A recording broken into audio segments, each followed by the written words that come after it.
Vasudevaya. Om Namo Bhagavate Vasudevaya. Om Namo Bhagavate Vasudevaya. Om Namo Bhagavate Vasudevaya. Namaha Vishnupadaya Krishna Vrishaya Bhutave Srimate Bhaktivedanta Swami. Namaste Saraswati Deva Gauravani Prachadane Nirvachaya Srinivadi Paschatya Shri Kṛṣṇa Chaitanya Prabhu Nityananda Sri Vedikadata Swasti Gaur Bhakta Hare Kṛṣṇa Hare Kṛṣṇa Kṛṣṇa Kṛṣṇa Hare Hare Hare Rama Hare Rama Rama Rama Hare Hare. Reading from Srimad Bhagavatam, Canto 12. Oh no, where are we? We're in 11. 11:19. Huh? We're in. Last look.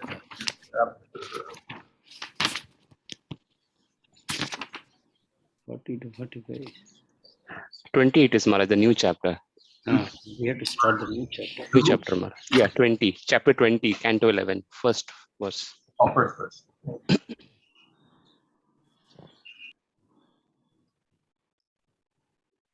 Śrī Uddhava uvāca vidhiś pratiṣedhaś nigamo hīśvarasya avekṣate raviṇḍākṣa guṇaṁ doṣaṁ karmaṇām.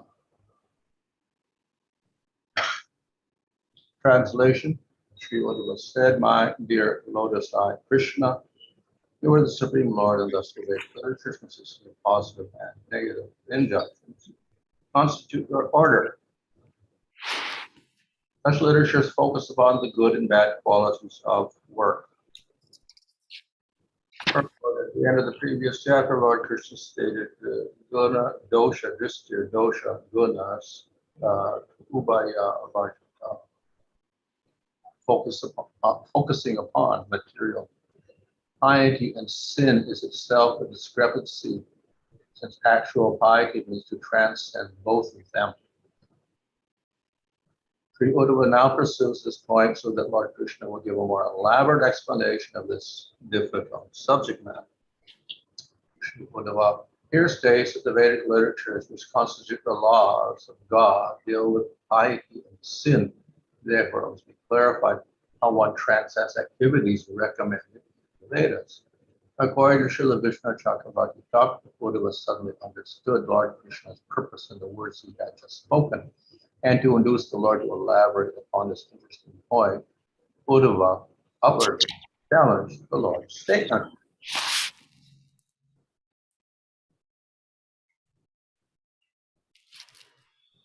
So, as explained in the purport here, in the previous chapter, Kṛṣṇa said it's a fault to think of good and bad qualities. இங்கு விளக்கப்பட்டுள்ளதைப் போல முந்தைய அத்தியாயத்தின் இறுதியில் பகவான் கூறினார், நல்ல தீய குணங்களின் மேல் கவனம் செலுத்துவதும் நல்லதல்ல என்று.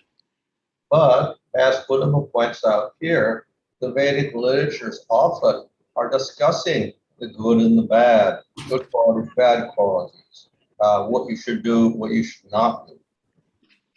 ஆனால் இங்கு உத்தவர் கூறியுள்ளபடி வேத சாஸ்திரங்களில் பார்ப்போமானால் அவை அதிகமாக செய்ய வேண்டியவை, செய்யக்கூடாதவை, நல்லவை, தீயவை என்னும் அடிப்படையில் இவற்றை பற்றி பேசுகின்றன. In Sanskrit, the vidhi is the rule you do that you should follow, and the nishad or pratiṣedhaḥ is what you should not do. சமஸ்கிருதத்தில் விதி என்றால் நீங்கள் செய்ய வேண்டிய சட்டங்கள், நிஷேத் அல்லது பிரதிஷேத் என்றால் செய்யக்கூடாதவை என்று பொருளாகும். So a lot of the Vedic literatures consists of the rules, the vidhiś, and the pratiṣedhaḥ or the nishad. எனவே வேதங்களில் பார்ப்போமானால் அநேகமான விதிகளும், அதாவது செய்ய வேண்டியவையும், மற்றும் பிரதிஷேத் அல்லது நிஷேத் செய்யக்கூடாதவையும் தரப்படுகின்றன. So the Vedas are just another form of the Supreme Lord. வேதங்கள் பரமபுருஷ பகவானுடைய மற்றொரு வடிவமாகும். So how can the words of the Lord be faulty? பகவானுடைய வார்த்தைகள் எவ்வாறு பொய்க்க முடியும்? Yet Kṛṣṇa in the previous chapter said, okay, finding good and bad faults, this is all useless. ஆனால் முந்தைய அத்தியாயத்திலோ பகவான் கூறியிருக்கிறார், இந்த நல்லது தீயதை நீங்கள் பார்க்க கூடாது, அதுவும் கூட பயனற்றது என்று கூறினார். So should we reject the Vedas? அப்படி என்றால் வேதங்களை நிராகரிக்க வேண்டுமா? So we'll see also that Kṛṣṇa does this in other places as well. கிருஷ்ணர் இதர இடங்களிலும் இதை பற்றி கூறியுள்ளதை நாம் காண்கிறோம். For instance, even in chapter 2 of Bhagavad Gita, Kṛṣṇa talks about the flowery words of the Vedas. பகவத்கீதையின் 2வது அத்தியாயத்திலும் கூட கிருஷ்ணர் இந்த அழகான கவர்ச்சிகரமான வார்த்தைகளை கொண்ட வேதங்களை பற்றி நமக்கு கூறுகிறார். And I think Kṛṣṇa Chakravarti compares this to a plant with very beautiful flowers. Krishna சக்கரவர்த்தி டாக்கூர் இதை ஒரு அழகிய மலர்களுடன் கூடிய ஒரு செடிக்கு ஒப்பிடுகிறார். It's actually a poisonous plant. ஆனால் அது விஷச்செடி. So similarly, the Vedas have all sorts of nice activities so that you can enjoy in Svargaloka. அதே போல வேதங்களில் சொர்க்கலோகத்தில் அனுபவிப்பதற்கு உதவியாக பலவிதமான செயல்பாடுகள் நமக்கு பரிந்துரைக்கப்படுகின்றன. So looks very attractive. பார்ப்பதற்கு மிகவும் கவர்ச்சிகரமாக தோன்றுகின்றன. But the result of doing an enjoyment is that we get poisoned. We get attached to the material world. ஆனால் அவற்றை செய்வதன் மூலமாக அடையக்கூடிய சொர்க்க போகங்களை அனுபவித்து நாம் இறுதியில் பெறப்போவது என்னவென்றால் பௌதிக பற்றுக்களை நாம் அதிகரிக்கிறோம். So Kṛṣṇa uses those words, flowery words, to show that actually these parts of the Vedas are useless. எனவே பகவான் வேதங்கள் இத்தகைய கவர்ச்சிகரமான ஸ்லோகங்களை கொண்டிருக்கிறது என்று கூறியதன் மூலமாக அந்த வேதத்தின் பகுதிகள் பயனற்றவை என்று நமக்கு கூறுகிறார். Also says that the Vedas deal with the 3 guṇas, material. மேலும் வேதங்கள் 3 குணங்களின் அடிப்படையில் அமைந்திருக்கின்றன. அந்த 3 குணங்களும் பௌதிகமானவை என்றும் தெளிவுபடுத்துகிறார். And then he tells Arjuna, you rise above the 3 guṇas, you rise above the Vedas. நீ இந்த 3 குணங்களுக்கும் அப்பால் கடந்து செல்ல வேண்டும், வேதங்களையும் கடந்து செல்ல வேண்டும் என்று பகவான் அர்ஜுனனுக்கு பரிந்துரைக்கிறார். And so this shows how Kṛṣṇa also seems to be rejecting the Vedas. இதிலிருந்து நாம் பார்க்கிறோம் கிருஷ்ணரும் கூட வேதங்களை எவ்வாறு நிராகரிப்பது என்பதை பற்றி பேசுகிறார். However, our acharyas also point out that this means that not that Kṛṣṇa is rejecting the Vedas, but he's pointing out that certain parts of the Vedas are dealing with the material world. ஆனாலும் ஆச்சாரியர்கள் நமக்கு தெளிவுபடுத்துகிறார்கள், பகவான் வேதங்கள் முழுமையாக நிராகரிக்க சொல்லவில்லை, ஆனால் அவற்றில் பௌதிக உலகத்துடன் தொடர்புடைய சில விஷயங்கள் பேசப்படுகின்றன, அந்த பகுதிகளை மட்டும் நிராகரிக்க வேண்டும் என்று அவர்கள் தெளிவுபடுத்துகிறார்கள். The whole section of the Vedas deals with living in the material world and enjoying. That's called karmaṇām. வேதத்தின் ஒரு பகுதியானது பௌதிக உலகத்தில் எவ்வாறு வாழ்வது, எவ்வாறு சுகங்களை அனுபவிப்பது என்பதை பற்றி பேசுகிறது. அது கர்மகாண்டம் எனப்படும். And this, of course, is not the interest of the devotees. They don't want to participate in that. இது பக்தர்களுக்கு தேவையில்லாத ஒரு அங்கமாகும். அவர்கள் பௌதிக உலகத்தில் சுகம் அனுபவிக்க ஆசைப்படுவதில்லை. But though we reject it, at the same time, doesn't mean we reject the Vedas. அதை நிராகரிக்கக்கூடிய அதே சமயத்தில் நாம் வேதங்களை நிராகரிப்பதில்லை. And though in chapter 3 of Bhagavad Gita, Kṛṣṇa has advised Arjuna to karma yoga, we don't reject Bhagavad Gita because of the 3rd chapter. பகவத்கீதையிலும் உதாரணமாக கர்மயோகத்தை பற்றி பகவான் விளக்கி இருக்கிறார். ஆனால் கர்மயோகத்தை நிராகரிப்பதன் காரணமாக நாம் பகவத்கீதையை மொத்தமாக நிராகரிப்பதில்லை. So we have to recognize that the Vedas have certain portions for people who are not devotees. எனவே நாம் புரிந்து கொள்ள வேண்டியது என்னவென்றால் வேதங்களில் சில அங்கங்கள் அமைந்திருக்கின்றன, அவை பக்தர் அல்லாதவர்களுக்காக கூறப்பட்டிருக்கின்றன என்று புரிந்து கொள்ள வேண்டும். Other portions are for devotees. பக்தி பகுதியானது பக்தர்களுக்கானது. So of course one of the aparadhas is Shruti Shastra Ninda, criticizing the Vedas. This becomes aparadha. எனவே சாஸ்திரங்களை குறை கூறுவதும் கூட ஒரு அபராதம் என்று கூறப்பட்டது. So though we do not accept the conclusions of karma-kanda, we should never criticize it. கர்மகாண்டத்தை நாம் ஏற்றுக்கொள்ளவில்லை என்றாலும் கூட அதை நாம் குறை கூறக்கூடாது. But it is not for devotees. ஆனால் அது பக்தர்களுக்காக அல்ல. So it is preferable. It's the only option for people who are materially attached. ஆனால் பௌதிகமான பற்றுகளை கொண்டிருக்கக்கூடிய மக்களுக்கு அது ஒன்றே வழியாக அமைகிறது.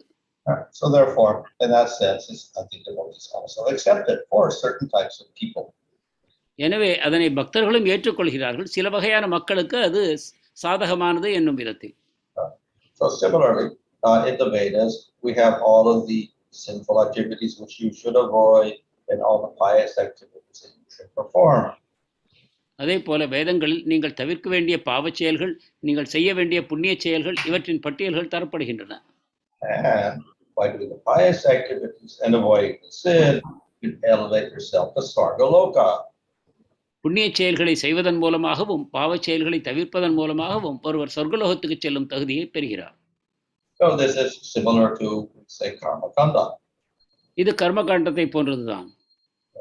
So the devotees are not really interested in that. எனவே பக்தர்களுக்கு இதிலும் ஆர்வமில்லை. And therefore, Kṛṣṇa in the previous chapter said, actually, it's a fault to think of good and bad and all. எனவேதான் இதற்கு முந்தைய அத்தியாயத்தில் பகவான் கூறினார், இந்த நல்ல தீய விஷயங்களை பற்றி அதிகமாக கவனம் செலுத்துவதும் நமக்கு நல்லதல்ல என்று. To think in terms of good and bad itself is a fault. It's also bad. But நன்மை தீமை என்னும் அடிப்படையில் விஷயங்களை அணுகுவது கூட ஒரு தீமைதான் என்று கூறுகிறார். So by saying that svargaloka is good and hell is bad, we get attached to svargaloka and we stay in the material world. So that is, from the devotional point of view, that is bad. சொர்க்கலோகம் நல்லது என்றும் நரகலோகம் தீயது என்றும் நாம் கூறுவோமானால் நாம் சொர்க்கலோகத்தின்பால் கவர்ச்சியை அடைவோம். அவ்வாறு கவர்ச்சி பெறும்போது நாம் சொர்க்கலோகத்துக்கு செல்வதற்கு முயற்சிப்போம். அது நமது பக்திக்கு தீங்காக அமைகிறது. So therefore, when Kṛṣṇa speaks in this way of criticizing the good and the bad or the karma-kanda, etc., that is from the absolute perspective. எனவே இவ்வாறு நன்மை தீமைகளை பற்றியும் கர்மகாண்டத்தை பற்றியும் பகவான் பேசும்பொழுது அது பரம சத்தியம் என்னும் நிலையிலிருந்து பகவான் பேசுகிறார் என்பதை நாம் அறிய வேண்டும். But for people who are not qualified for that, then he gives these other alternatives. ஆனால் அதற்கு தகுதி இல்லாத மக்களுக்காக இந்த இதர வழிகளையும் பகவான் தருகிறார். So this is an important point we have to understand in looking at scriptures in general. எனவே பொதுவான வேதத்தில் நாம் சாஸ்திரங்களை பார்க்கும்பொழுது இதை மனத்தில் கொள்ள வேண்டியது அவசியம். So it is not so clear if you only read karma-kanda, you'll get attached to that if you only read that. If you read everything, then you'll understand that what is said there is not absolute. எனவே கர்மகாண்டத்தை மட்டும் நாம் படித்து அதை செயல்படுத்துவோமானால் நாம் அதிலேயே ஊறிப்போவோம். ஆனால் வேதம் மொத்தத்தையும் நாம் படிப்போமானால் அதில் கர்மகாண்டத்தை தவிரவும் அநேகமான பகுதிகள் இருக்கின்றன என்பதை சரிவர புரிந்து கொள்வோம். So therefore, we should not be limited in our knowledge. We should have broad knowledge. எனவே நமது அறிவு குறுகிய நோக்குடன் இருக்கக்கூடாது. நாம் அதிகமாக விவரமாக விஷயங்களை தெரிந்து கொள்ள வேண்டும். But of course, this may require that we read a lot of scripture, which takes a long time. ஆனால் அவ்வாறு செய்ய வேண்டும் என்றால் சாஸ்திரங்களை முழுமையாக படிப்பதற்கு ஏராளமான அவகாசம் தேவைப்படும். So Vedavyasa himself helped by writing summaries of Bhagavad Gita. எனவே வேதவியாசரே இவை அனைத்தையும் திரட்டி நமக்கு பகவத்கீதையின் மூலமாக வழங்கி இருக்கிறார். So by reading Bhagavad Gita, we get a summary of the final conclusion. பகவத்கீதையை படிக்கும் பொழுது வேதங்களின் இறுதியான முடிவுகள் அனைத்தையும் நாம் ஒரே இடத்தில் கற்க முடியும். And similarly, Bhagavatam, which is the conclusion of all the Puranas, again we get these final essays. பாகவதத்திலும் கூட புராணங்கள் அனைத்தின் தீர்மானமான முடிவுகள் தரப்படுவதன் மூலமாக அங்கும் இந்த சாரத்தை நாம் பெறுகிறோம். But even in Bhagavad Gita and in Bhagavatam, we'll have descriptions of karma yoga, jnana yoga, and asanga yoga. ஆனால் பகவத்கீதை பாகவதம் இரண்டிலும் கூட கர்ம காண்டம், ஞான காண்டம், அஷ்டாங்க யோகம் இவை அனைத்தும் அங்கு கூறப்படுகின்றன. But as we avoid the karma-kanda section of the Vedas, then again we should not become too absorbed in the other topics of the Bhagavatam. எவ்வாறு கர்ம காண்டத்தை வேதங்களில் நாம் புறக்கணிக்கிறோமோ அதே விதமாக நாம் பாகவதத்தை படிக்கும் பொழுதும் கூட அந்த கர்மயோகத்தின் பால் அதிகமாக கவனம் செலுத்தக்கூடாது. And to do that, of course, then we have to have a thorough knowledge of the Bhagavatam. அதை செய்வதற்கு நமக்கு பாகவதத்தை பற்றிய முழுமையான அறிவு தேவை. Of course, we also have the commentaries of our acharyas to help us. அதுக்கு உதவியாக ஆச்சாரியர்களின் உரைகள் நமக்கு கிடைக்கின்றன. So this way we have an easy method of getting the real conclusion. இதன் மூலமாக வெகு சுலபமாக சரியான முடிவுகள் என்ன என்ற நிலைக்கு நாம் வர முடியும். So therefore, what Uddhava is saying here actually is a very good point. எனவே இங்கு உத்தவர் கேட்கக்கூடிய அந்த கேள்வியானது மிக சரியான கேள்வியாகும். Because even Kṛṣṇa in the Bhagavad Gita does the same thing. கிருஷ்ணர் பகவத்கீதையிலும் கூட இதையே தான் செய்கிறார். At one point he praises karma yoga, and another place he condemns it. ஒரு இடத்தில் கர்மத்தை புகழ்ந்து பேசுகிறார், வேறொரு இடத்தில் அதை கண்டிக்கிறார். So, in other words, in one place he's praising punya and condemning papa, and the other place he becomes indifferent to it. ஒரு இடத்தில் புண்ணியத்தை புகழ்ந்தும் பாவத்தை கண்டித்தும் பேசுகிறார், வேறொரு இடத்தில் இரண்டுக்கும் உதாசீனமாக அவர் தோன்றுகிறார். So it requires a good understanding of things to accept these points. எனவே இவற்றையெல்லாம் ஏற்றுக்கொள்ள வேண்டும் என்றால் நமக்கு சரியான புரிதல் அவசியம். So those who are fortunate to have faith in bhakti, they can understand this. Others will not understand. யார் அதிர்ஷ்டசாலிகளாக பக்தியில் நம்பிக்கை கொண்டு இருக்கிறார்களோ அவர்களுக்கு மட்டும் இது புரிய வரும், மற்றவர்களுக்கு இது புரிந்து கொள்ள முடியாது. However, we'll find that within bhakti itself, we also have vidhiś and pratiṣedhaḥ. ஆனால் அதே சமயம் பக்திக்கு உள்ளேயும் கூட விதி பிரதிஷேத் என்னும் விஷயங்களை நாம் காண்கிறோம். But this is a little different. ஆனால் இது சிறிது வேறுபட்டது. These are in relation to bhakti. இவை பக்தியின் தொடர்பாக கூறப்படுகின்றன. They're not in relation to papa and punya, heavenly planets and hellish planets. இவை பாவம் புண்ணியம் சொர்க்கம் நரகம் என்னும் அடிப்படையில் தரப்பட்டவை அல்ல. So we have, for example, the principle we accept what is favorable and we reject what is unfavorable. உதாரணமாக நமக்கு இந்த கோட்பாடு இருக்கிறது, எது சாதகமானதோ அதை ஏற்றுக்கொள்வதும் பாதகமானவற்றை துறப்பதும். So we accept what is favorable, that is the vidhiś. நமக்கு சாதகமானதை ஏற்றுக்கொள்வது விதி எனப்படும். And we reject what is unfavorable, that is the pratiṣedhaḥ. நமக்கு சாதகமற்றவற்றை நாம் துறக்கும் பொழுது அது பிரதிஷேத் எனப்படும். It's got nothing to do with papa and punya, svarga and hellish planet. இது பாவ புண்ணியம் சொர்க்க நரகம் இவற்றுடன் தொடர்புள்ளதே அல்ல. It is what is favorable for progress in bhakti to get prema, and what is unfavorable for bhakti, that is what obstructs prema. பக்திக்கு சாதகமானவற்றை ஏற்கும் பொழுது நமக்கு பிரேமை கிடைக்கிறது, பக்திக்கு பாதகமானவற்றை நாம் ஏற்காமல் இருக்கும் பொழுதும் நமக்கு பிரேமை கிடைக்கிறது.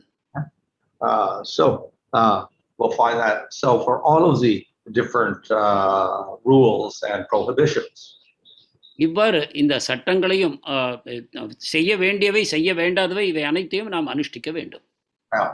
Many of the vidhiś of the Vedic literatures and varnashram are favorable to bhakti. வேதங்களில் கொடுக்கப்பட்டுள்ள அநேகம் விதிகள் வர்ணாசிரமத்தின் அங்கங்களாக அவை அனைத்தும் பக்திக்கு சாதகமானவைதான். And the sinful activities are all unfavorable. அதே போல அங்கு பாவ செயல்களாக கூறப்பட்டிருப்பவை அனைத்தும் பக்திக்கு பாதகமான விஷயங்கள் தான். But our reason for accepting the punya activities and avoiding the sinful activities is different. ஆனால் அதே சமயத்தில் நாம் புண்ணிய காரியங்களை ஏற்றுக்கொள்வதற்கும் பாவ காரியங்களை நிராகரிப்பதற்கும் காரணம் வேறாக அமைகிறது. We follow the vidhiś of the varnashram because it is favorable for the development of bhakti. வர்ணாசிரம விதிகளை நாம் ஏன் ஏற்றுக்கொள்கிறோம் என்றால் அது பக்திக்கு சாதகமானது என்ற ஒரே காரணத்தினால்தான். Not because it gives us svargaloka. அது சொர்க்கலோகத்தை நமக்கு வழங்கும் என்பதற்காக அல்ல. And the sinful activities are unfavorable to bhakti because they will obstruct the progress of bhakti. அதே போல பாவச் செயல்கள் பக்தியின் பாதையை தடை செய்யும் என்னும் காரணத்தினால் அவற்றை தவிர்க்கிறோம். But the devotee is not interested in whether he goes to heaven or hell following these activities.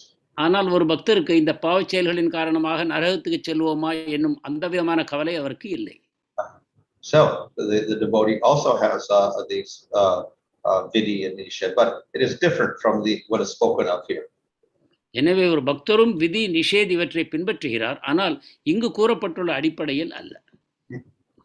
Of course, if one reaches prema, then even the vidhi and nishad of bhakti is surpassed. ஆனால் ஒருவர் பிரேமை நிலையை எப்பொழுது அடைவாரோ அப்பொழுது பக்தியில் கூறப்பட்டிருக்குள்ள விதி நிஷேதங்களையும் அவர் கடந்த நிலையில் இருக்கிறார். A person in prema bhakti is completely absorbed in the Lord. பிரேம பக்தியில் இருக்கக்கூடிய ஒருவர் பகவானிலேயே முழுமையாக ஆழ்ந்திருக்கிறார். So he no longer thinks in terms of what is favorable or unfavorable. Everything is favorable for him. அவர் இப்பொழுது பக்திக்கு எது சாதகம் எது பாதகம் என்னும் விதத்தில் யோசிப்பதில்லை. ஏனென்றால் அவருக்கு அனைத்துமே சாதகமாக அமைகின்றன. However, when he does activities, they may contradict varnashram system, and they may even contradict the activities of the devotees. ஆனால் அவர் செயல்களை செய்யும் பொழுது சில சமயம் வர்ணாசிரமத்துக்கு முரணாகவும் சில சமயம் பக்தர்களுக்கே கூட முரணாகவும் தோன்றக்கூடும். But from his point of view, everything is in the service of Kṛṣṇa and prema, so there is no fault in that. ஆனால் பிரேம பக்தரின் பார்வையில் அவர் செய்யும் அனைத்தும் பக்திக்கு சாதகமாகவே அமைகின்றன. எனவே அவரை பொறுத்தவரை இத்தகைய முரண்பாடுகள் இல்லை. So therefore, in the nectar devotion, there Rupa Goswami knows that the activities of the prema bhakta are beyond comprehension by other people. எனவேதான் பக்தி ரசாமிர்த சிந்துவில் ரூப கோஸ்வாமி தெளிவுபடுத்துகிறார், பிரேமையில் இருக்கக்கூடிய ஒரு பக்தரின் செயல்பாடுகள் மற்றவர்கள் யாராலும் புரிந்து கொள்ள முடியாது என்று. So we cannot apply our standards to that devotee. நம்முடைய தர கட்டுப்பாடுகளை அத்தகைய தூய பக்தர்களின் செயல்பாட்டுக்கு நாம் அதை கொண்டு வர முடியாது.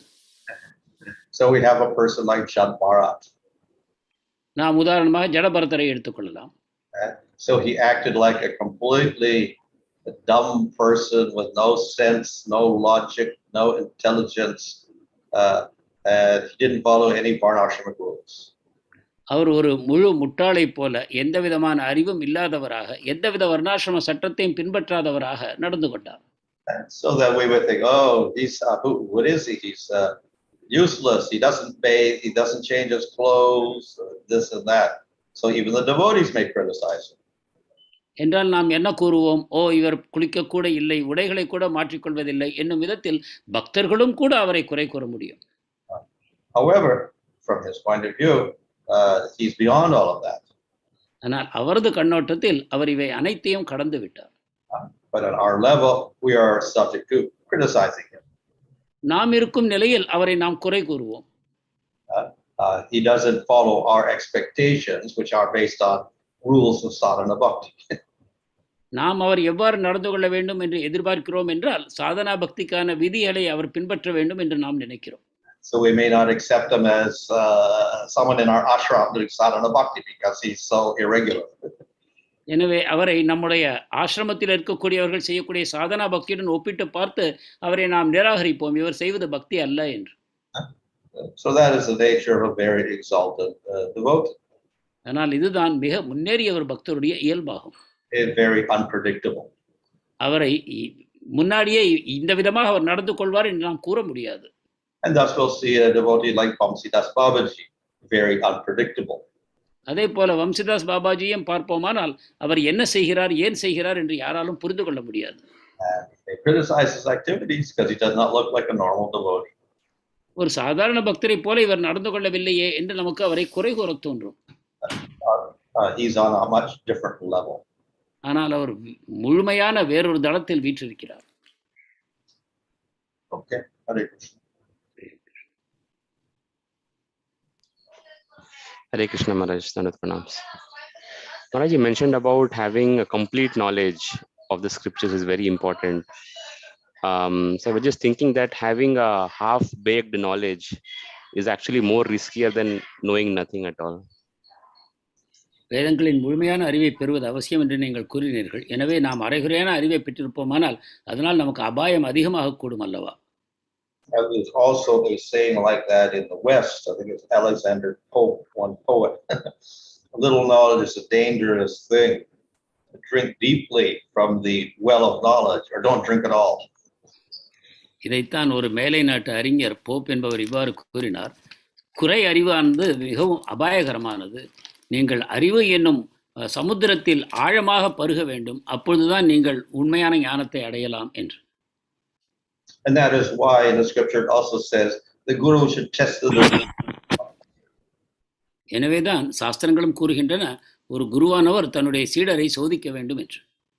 And through that he will realize whether the person is serious about understanding bhakti or whether he's just got a passing interest.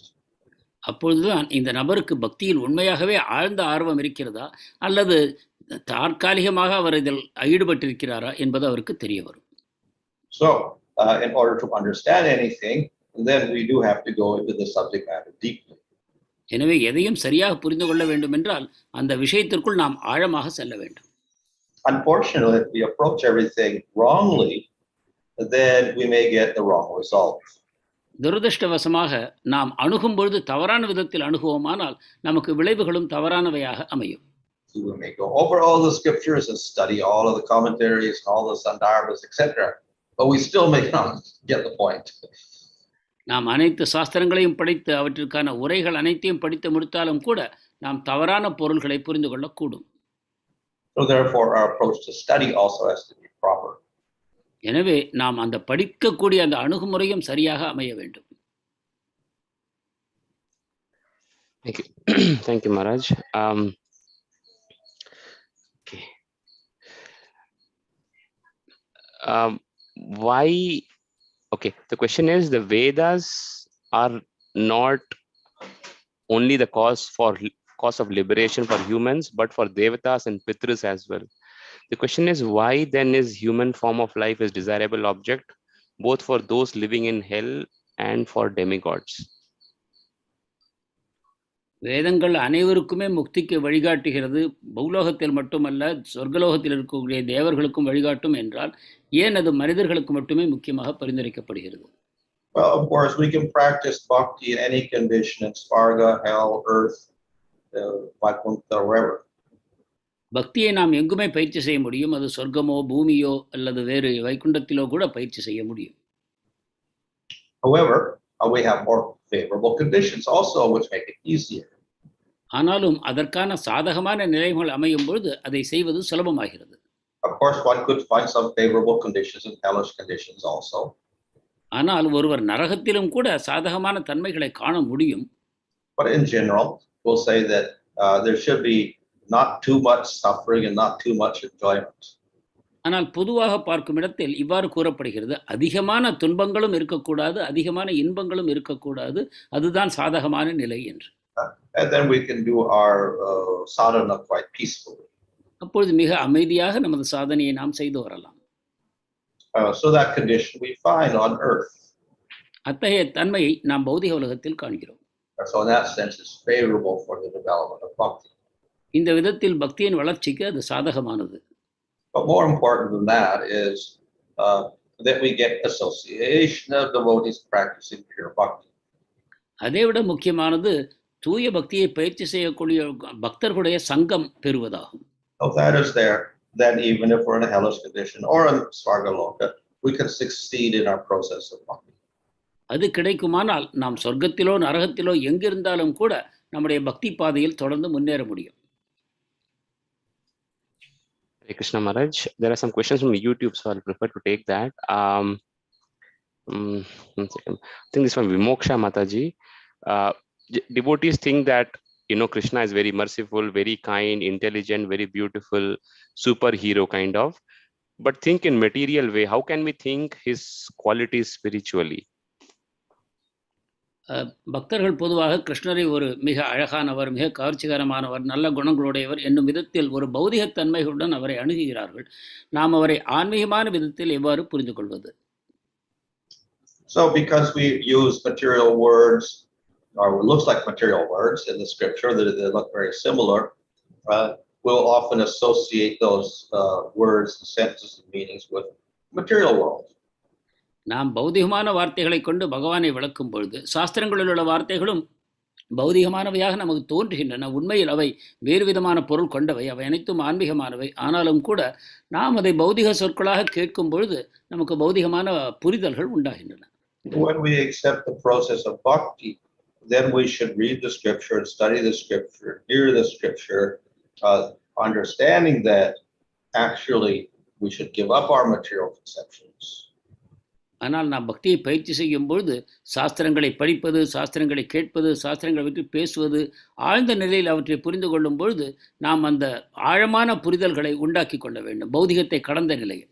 So because we don't have direct spiritual experience, we're bound to put material conceptions on those words. நமக்கு நேரடியான ஆன்மீக அனுபவம் இல்லாத காரணத்தினால் இந்த வார்த்தைகளுக்கு நாம் பௌதிகமான பொருட்களை கொடுக்கிறோம். But nevertheless, if one is a devotee, then we will keep attempting at least to avoid the material conceptions. ஆனால் நாம் பக்தர் என்னும் நிலையை ஏற்றுக்கொள்ளும் பொழுது குறைந்தபட்சமாக இந்த பௌதிகமான புரிதல்களை தவிர்க்க முயல வேண்டும். And by doing that and having that devotion, then eventually the spiritual nature of those words will manifest more and more. இதை செய்வதன் மூலமாக தொடர்ந்து பக்தியும் செய்து வந்தால் அவற்றின் ஆன்மீகமான பொருட்கள் படிப்படியாக நமக்கு விளக்கப்படும். A few more from YouTube. Shivagami Karthikeyan is asking, is killing mosquitoes and other insects while cleaning the house is sinful activity? வீட்டை தூய்மை செய்யும் பொழுது கொசுக்களையும் மற்ற இதர உயிர்களையும் கொல்வது பாவமா? Well, and we can say strictly Vedically speaking, yes, it's all violence, because even cooking and killing an insect when you light the fire or roll a chapati or make idlis or something like that is considered a type of sin. So to prevent that they have their pancha mahayagnas they do every day. சாஸ்திரங்களை முழுமையாக ஏற்றுக்கொண்டு அவற்றின் மூலமாக பார்ப்போமானால் இவை பாவம்தான். நாம் அடுப்பை பற்ற வைப்பது, மற்ற இதர வீடுகளில் நாம் குளிப்பது, அவற்றின் மூலமாக கூட பலவிதமான உயிர்கள் இறக்கின்றன. இவை அனைத்தும் பாவங்கள் தான். இதற்காகத்தான் பஞ்சமகா யஜ்ஞம் என்ற விதத்தில் நாம் சிலவற்றை செய்வதற்கு வர்ணாசிரம தர்மத்தில் இடம் இருக்கிறது. But of course, even in the Vedic literatures, some violence is permitted. ஆனால் வேத இலக்கியங்களே பார்ப்போமானால் சில வகையான வன்முறைகள் அனுமதிக்கப்படுகின்றன. So the Kshatriya commits violence when he fights. ஒரு க்ஷத்திரியர் யுத்தத்தின் பொழுது வன்முறை செய்கிறார். And then one can attack or have violence against a person who aggresses, who lights fire in your house, who steals your children or your wife and whatever. Those things, then you can use violence. நமக்கு பெரிய பாதகம் இழைப்பவராக நம்முடைய இடத்தை ஒருவர் திருடுகிறார், நம்முடைய மனைவியை, குழந்தைகளை திருடுகிறார். அந்த விதத்தில் நமக்கு தொல்லை செய்பவரை நாம் அவரிடமும் வன்முறையை காண்பிக்கலாம் என்று அனுமதிக்கப்படுகிறது. If you take the mosquito as your aggressor, then you can also be aggressive. ஒரு கொசுவையும் கூட உங்களை தாக்க வருகிறது என்று எடுத்துக்கொண்டால் அதை நீங்கள் திருப்பி தாக்குவது ஏற்கப்படுகிறது. At the same time, we also have the higher principle of bhakti, and in the service of bhakti, whatever we do is free of sin. அதே சமயம் இதைவிட உயர்ந்த கொள்கையாக பக்தி நமக்கு இருக்கிறது. அந்த பக்தியின் பாதையில் நாம் செய்யக்கூடிய அனைத்தும் நமக்கு பாவத்தை உண்டாக்குவதில்லை. Hema Gopi Mataji is asking, because exalted devotees behave as if they are not proper, it is natural to think wrongly about them. How can we do, or what can we do to avoid such offense, since we may not be capable of understanding exalted devotees? உயர்ந்த பக்தர்களின் செயல்பாடுகளை நம்மால் சரியாக புரிந்து கொள்ளாத காரணத்தினால் நாம் அவர்களை குறை கூற வாய்ப்பு இருக்கிறது. இத்தகைய அபராதத்திலிருந்து எவ்வாறு நம்மை காத்துக்கொள்வது? Well, we should respect all living entities. அனைத்து உயிர்வாழிகளையும் நாம் மதிக்க வேண்டும். And of course, among living entities, we give more respect to the human being. Maharaj ஐடின்னு கேட்டார். Among the living entities, we give more respect to the human being. உயிர்வாழிகளுக்குள் மனிதர்களுக்கு அதிக மரியாதை தரப்பட வேண்டும். And among the human beings, we give the most respect to devotees. உயிர்வாழிகளுக்குள் பக்தருக்கு அதிக மரியாதை தரப்பட வேண்டும். So there should always be some respect there in any case. எனவே எவ்வாறு பார்த்தாலும் கூட ஓரளவு மரியாதை இருக்க வேண்டியது அவசியம்.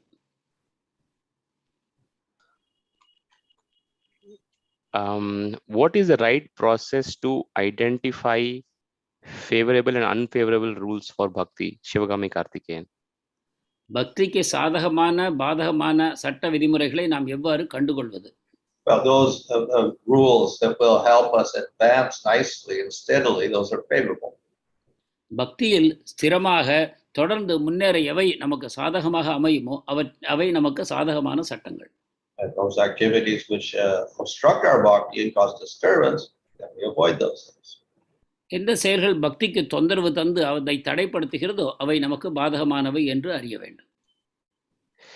SKS Bharati Mai is asking, what language devotees communicate with each other in spiritual world? ஆன்மீக உலகத்தில் என்ன பாஷை பயன்படுத்தப்படுகிறது? In one sense, it's beyond words because words are also material. ஆன்மீக உலகம் வார்த்தைகளுக்கு அப்பாற்பட்டது, ஏனென்றால் வார்த்தைகளும் பௌதிகமானவையாகின்றன. Thank you, Maharaj. Sumitra Krishna Prabhu is asking, in the Gita, Lord says, I am the Vedas, and later he mentions raise above the Vedas. So will such contrasting statements of the Lord confuse people who are not devotees or neophytes, thinking that why the Lord is contradicting his own statements?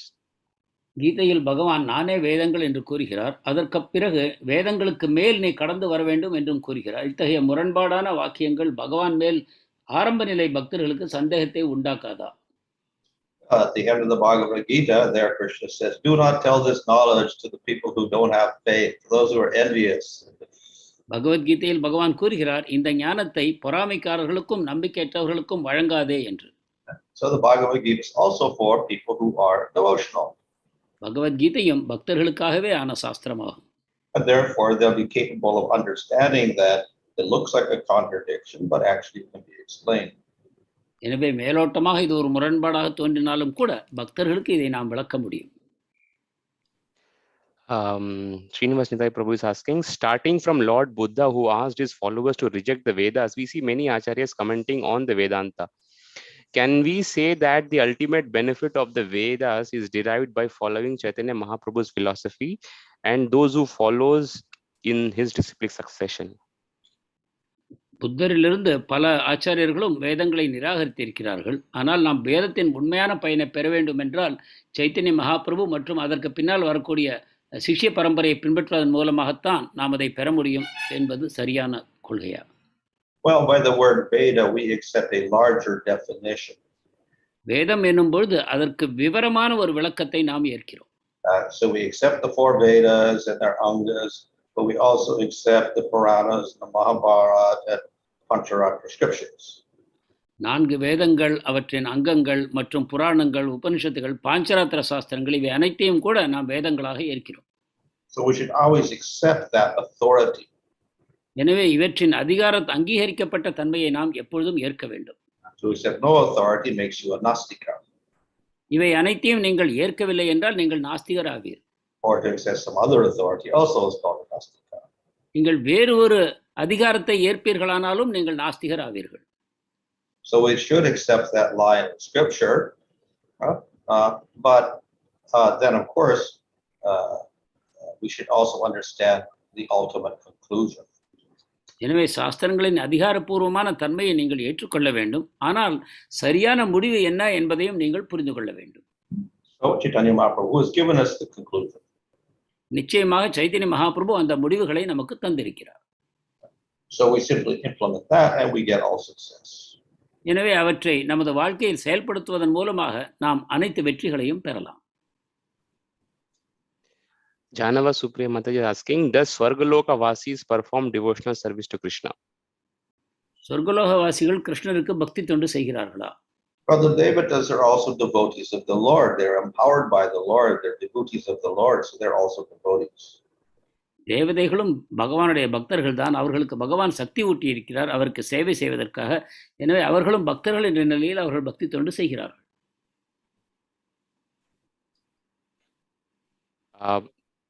Can the do's and don'ts of devotional service contradict the good and bad acts, piety and sin mentioned in the Vedas? For example, Lord Kṛṣṇa instructed Yudhishthira to tell a lie.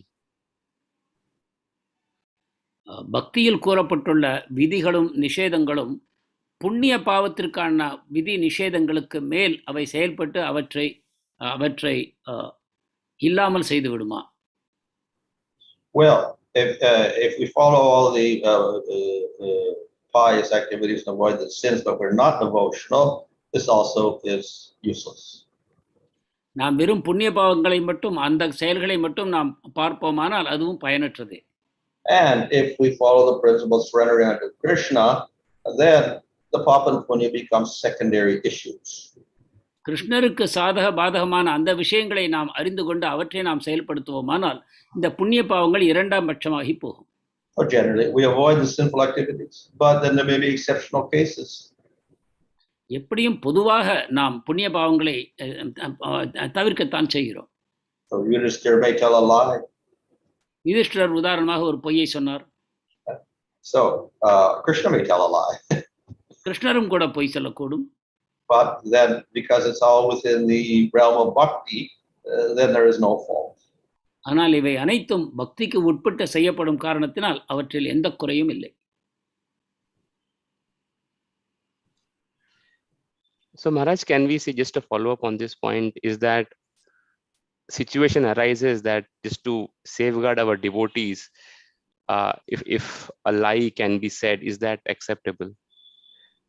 பக்தர்களின் பாதுகாப்புக்காக பொய் சொல்லும் பொழுது அது ஏற்கப்படுமா? Well, in certain cases, we have to see the particular case. சில நிலைகளில் அவை குறிப்பாக நாம் காண வேண்டும், அப்பொழுதுதான் இதற்கு பதில் சொல்ல முடியும். Thank you, Maharaj. The question here is how sometimes uttama devotees come down to madhyama level and distinguish between the devotees. உத்தம பக்தர்கள் எவ்வாறு இறங்கி வந்து மத்தியம நிலையில் பக்தர்களுக்குள் வேறுபாடு காண்கிறார்கள்? Well, we have example. This is Jiva Goswami's example. Is Narada Muni. ஜீவ கோஸ்வாமி நாரத முனியை இதற்கு உதாரணமாக தருகிறார். So he makes distinctions in order to preach. அவர் பக்தர்களுக்குள் வேறுபாடு காண்கிறார், அதன் மூலமாக பிரச்சாரம் செய்கிறார். If he made no distinctions, you would never see him because he's always in ecstasy. வித்தியாசங்களை பார்க்கவில்லை என்றால் அவர் எப்பொழுதும் பரவசத்திலேயே தான் இருக்கிறார். But then he says, "Oh, these people are very fallen in the world. I have to help them." So he makes a distinction there, and then he goes out and preaches. ஆனால் இவர்கள் எல்லாம் விழுந்த ஆத்மாக்கள், நான் இவர்களை காப்பாற்ற வேண்டும் என்ற நோக்கத்துடன் அவர் இறங்கி வந்து பிரச்சாரத்தை செய்கிறார். But in doing so, he never becomes contaminated. ஆனால் இதை செய்வதன் காரணத்தினால் அவர் களங்கம் அடைவதே இல்லை. Maharaj is following up on this point which Sumitra Prabhu had raised on contrasting statements about, and you mentioned that Kṛṣṇa says don't preach it to the or preach it only or to devotees who have faith. But Maharaj, when we go for book distribution, we just distribute the books and we get the donation. We don't have the opportunity to tell them, or it's a very short interaction, Maharaj. How to understand those situations, because they just take the book and they read it themselves. புத்தக விநியோகம் செய்யும் பொழுது நாம் பக்தர்களுக்கு இந்த முரண்பாடுகள், அந்த பகவத்கீதையில் உள்ள முரண்பாடுகளை பற்றி விளக்க நமக்கு அவகாசம் இருப்பதில்லை. அவர்களை சிறிது நேரம்தான் நாம் சந்திக்கிறோம், புத்தகத்தை கொடுத்து விடுகிறோம். இதை எவ்வாறு செய்ய வேண்டும்?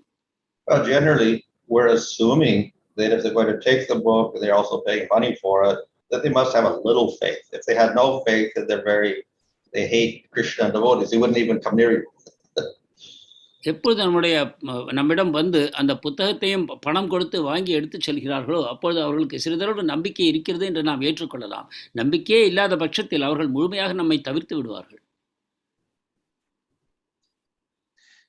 Thank you, Maharaj. I'm just checking if there's any other question. I think we have covered. There is, okay. Sorry, there is one question, but I don't think is relevant here, Maharaj. It says, when will be the school of institute of bhakti course start at ISKCON Chennai? So I'm giving that a skip, Maharaj, for now. Yeah, thank you so much for your time, Maharaj. Granthraj Srimad Bhagavatam ki jai, Jagat Guru Srila Prabhupada ki jai, Yeshwarnath Bhanuswami Maharaj ki jai, God Premanande, Hari Hari Bol. I think, one second.